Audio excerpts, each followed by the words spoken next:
সবাইকে স্বাগতম 260 স্পোর্টসের আজকের ভিডিওতে। আজ আমরা কথা বলবো লিভারপুলের আর্জেন্টাইন তারকা এলেক্সিস ম্যাকঅ্যালিস্টারের এশিয়ান সফর নিয়ে।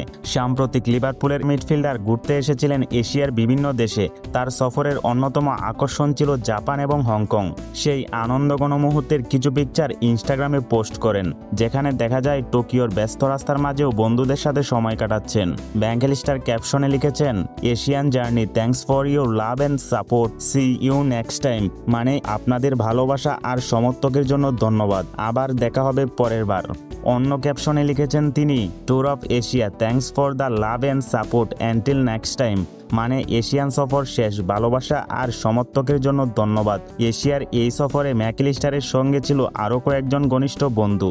টোকিওর ব্যস্ত রাস্তায় ছবি তুলে সেই ছবি সোশ্যাল মিডিয়ায় শেয়ার করেন। এশিয়ার লিভারপুলের সমর্থকদের জন্য এই সফর ছিল বিশেষ কিছু, কারণ তারা সরাসরি তাদের প্রিয় তারকাদের এত কাছ থেকে দেখার সুযোগ পেয়েছেন। ছবিগুলোতে দেখা যায় ভক্তদের ভিড়ও ছিল যথেষ্ট। ম্যাকঅ্যালিস্টারের এই সফর শুধু বিনোদনই নয়, বরং ক্লাবের প্রি সিজন প্রস্তুতির অংশ ছিল। লিভারপুল নতুন মৌসুমে চ্যাম্পিয়ন হওয়ার লক্ষ্যে প্রস্তুতি নিচ্ছে, আর এই ধরনের সফর দল এবং খেলোয়াড়দের আত্মবিশ্বাস বাড়াতে বড় ভূমিকা রাখে। এশিয়ার সফর শেষে ম্যাকঅ্যালিস্টার ফ্যানদের উদ্দেশ্যে বলেছেন, সি ইউ নেক্সট টাইম, মানে আবার দেখা হবে। তাই ধারণা করা যায় ভবিষ্যতেও তিনি এশিয়ায় আসবেন এবং ফ্যানদের সাথে আরও দারুণ মুহূর্ত শেয়ার করবেন।